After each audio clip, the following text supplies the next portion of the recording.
सुजी ने ऋषियों को कहा, देखो श्रीमद् भागवत की कथा कितनी दुर्लभ है। परीक्षित कथा वक्तुम सभायां संस्थिते सुखे सुधा कुंभगृहे त्वेवं देवास्तत्र समागमन। जब राजा परीक्षित को श्री शुकाचार्य जी महाराज श्रीमद् भागवत की कथा सुना रहे थे गंगा तट पर, जहां शुक्रताल हमारा परम धाम है, जिला मुजफ्फरनगर में संभवत आता है, मेरठ मुजफ्फरनगर के बीच में है।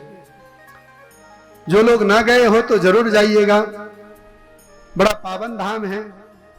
मैं एक बार 10 मिनट के लिए उस तीर्थ में गया हूं और बड़ा पावन समय था। उस समय 108 भागवत चल रही थी। आप लोग सोचते होंगे 108 भागवत कैसे होती है, ये भी जान ही लीजिए मौके से।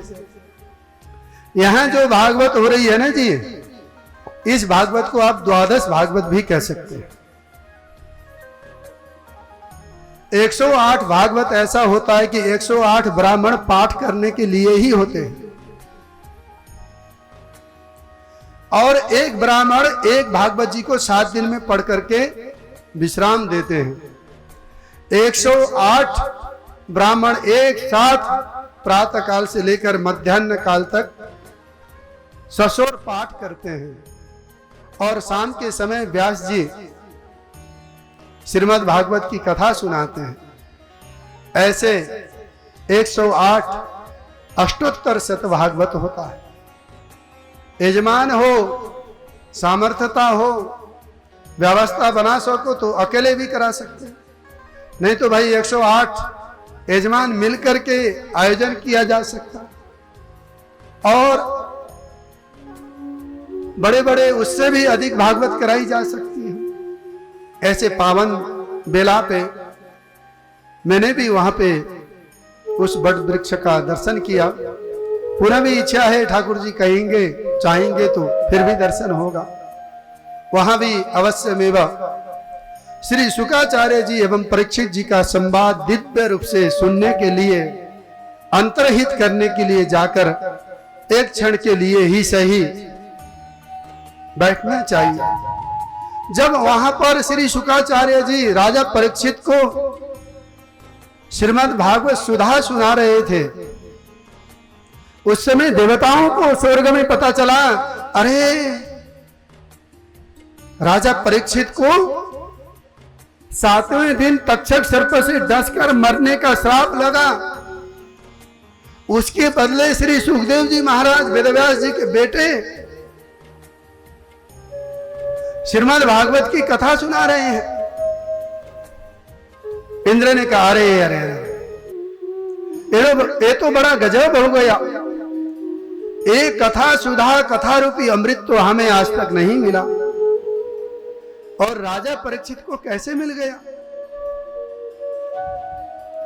इंद्र ने सोचा, राजा तो मृत्यु के भय से कथा अमृत पान कर रहे हैं, और हमारे पास तो अमृत कलश घड़ा भरा हुआ रखा है।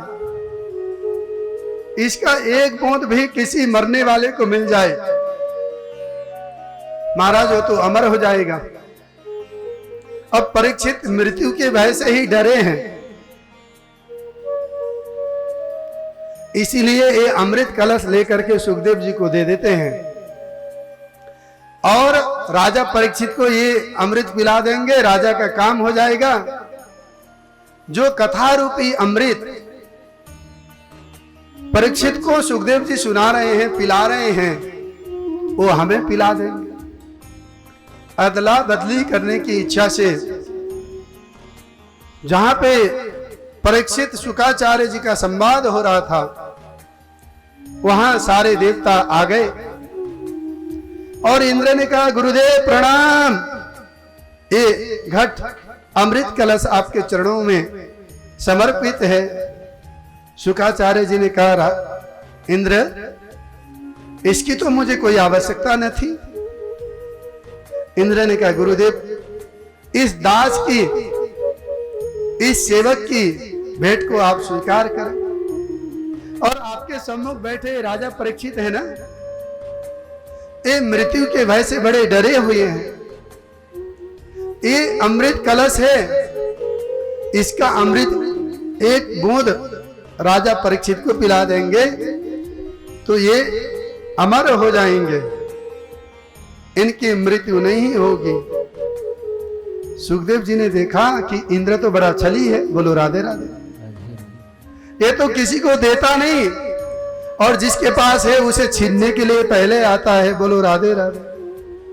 आज जिस अमृत कलश के लिए इतना बड़ा देवासुर संग्राम हुआ था,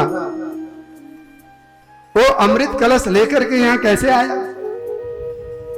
सोचने लगे ये तो बड़ी अचंभित करने वाली बात हो गई।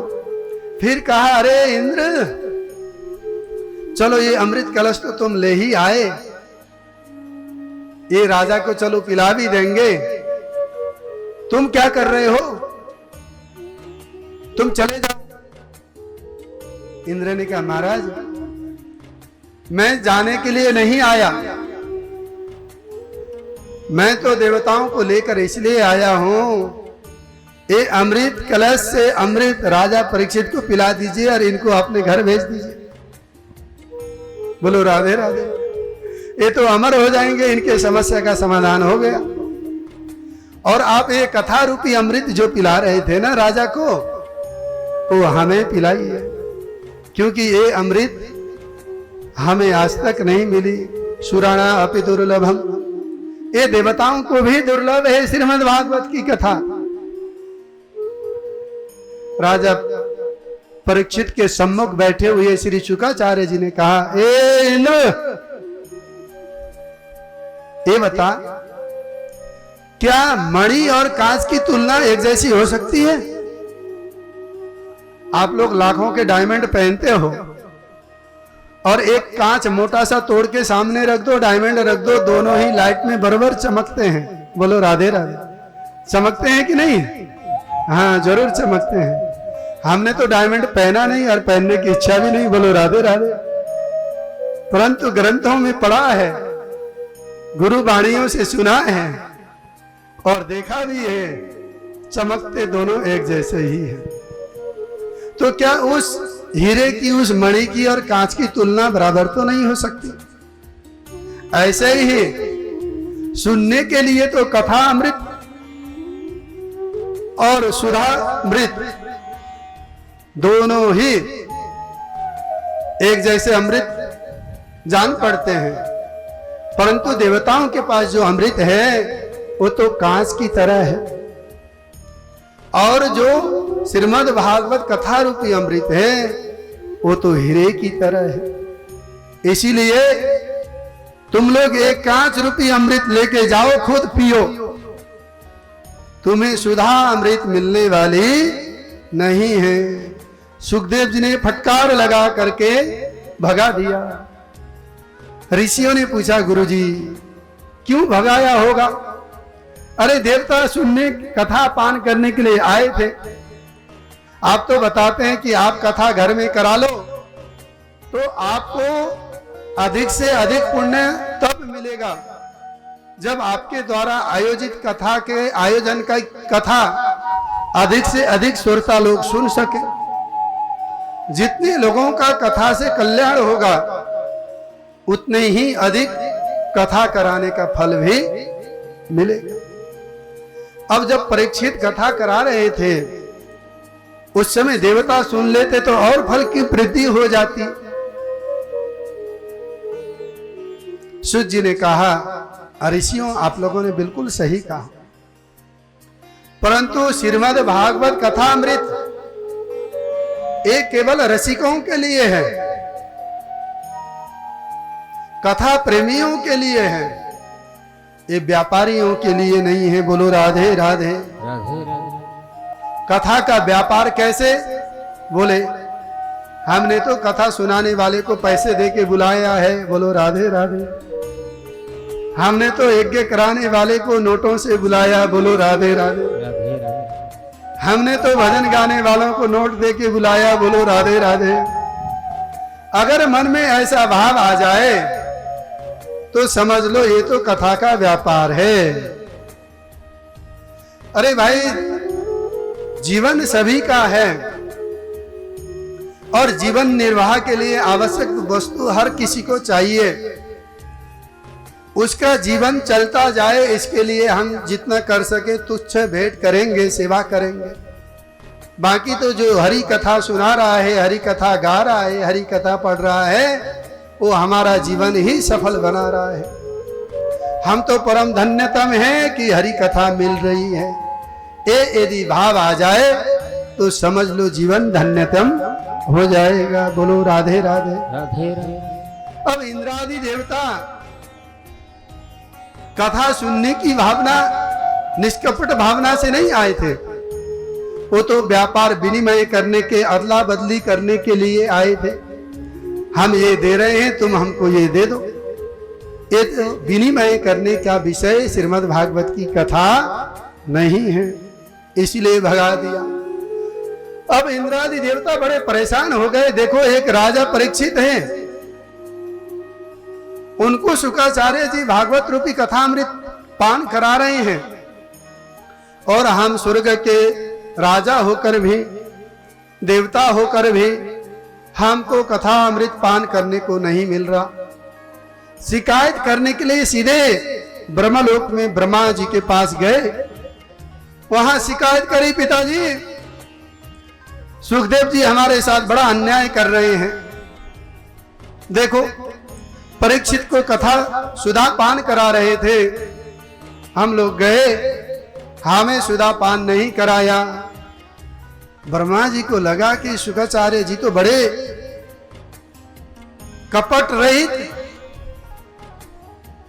ब्रह्म स्वरूप ज्ञानी है, उन्होंने देवताओं को भागवत की कथा नहीं सुनाई, इसका मतलब कोई रहस्य जरूर होगा। भागवत की क्या महिमा है जो देवताओं को भी दुर्लभ शुक्राचार्य जी बता रहे हैं। इसको देखने के लिए ब्रह्मा जी ने एक ज्ञान रूपी तराजू बनाया अपने ब्रह्मलोक में, और एक पडले में श्रीमद् भागवत जी को रखा, दूसरे पडलों में चारों वेदों को रखा, 18 पुराणों को रखा। ये एक विषय आता है, श्रीमद् भागवत 18 पुराणों से ऊपर है। और ये भी बात आती है, श्रीमद् भागवत जी 18 पुराणों के अंतर्गत भी है। ये हमारे विद्वानों को परामर्श करने की बात है, समझने की बात है। वास्तव में श्रीमद् भागवत जी 18 पुराणों से ही ऊपर है। ये जो श्रीमद् भागवत पुराण है, ये 2 रूप में है। एक तो श्रीमद् भागवत महापुराण, और एक है श्रीमद् देवी भागवत पुराण। ये भी महापुराण के अंतर्गत ही है, परंतु 18 पुराणों में देवी भागवत जी को लाते हैं तो भागवत जी बाहर हो जाते हैं, भागवत जी को लाते हैं तो देवी भागवत जी बाहर है।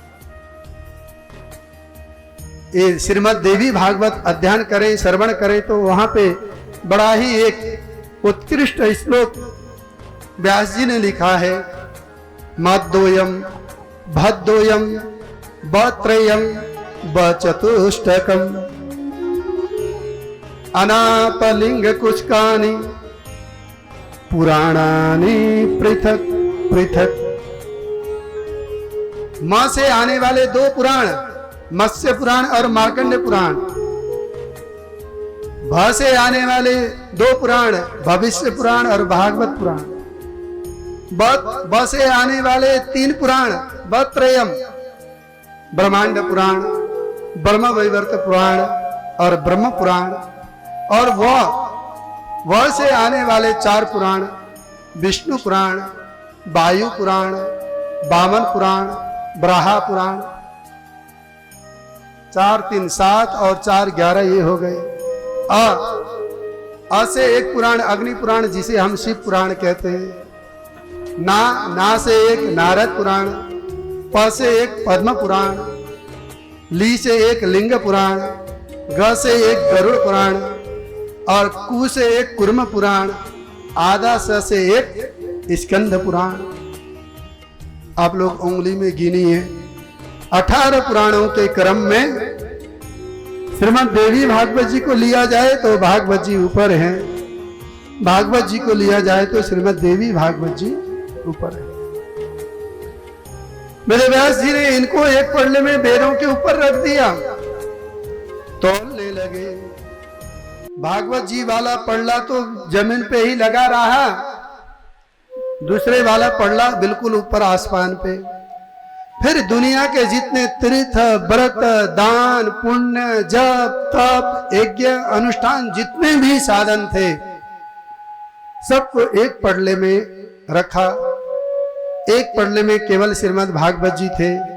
उस तराजू को उठा के जैसे तोला, भागवत जी तो बिल्कुल जमीन पे ही लगे रहे और दूसरा वाला पल्ला तो आसमान पे ही हो गया। ब्रह्मा जी ने सोचा गौरवेन इदम महत्, जो गुणी होता है, जो ज्ञानी होता है, जो सज्जन होता है ना, वो हमेशा झुका हुआ ही रहता है। बोलो राधे राधे राधे राधे। जो भारी होता है वो जमीन पे होता है, जो हल्का होता है आकाश पे चला जाता है।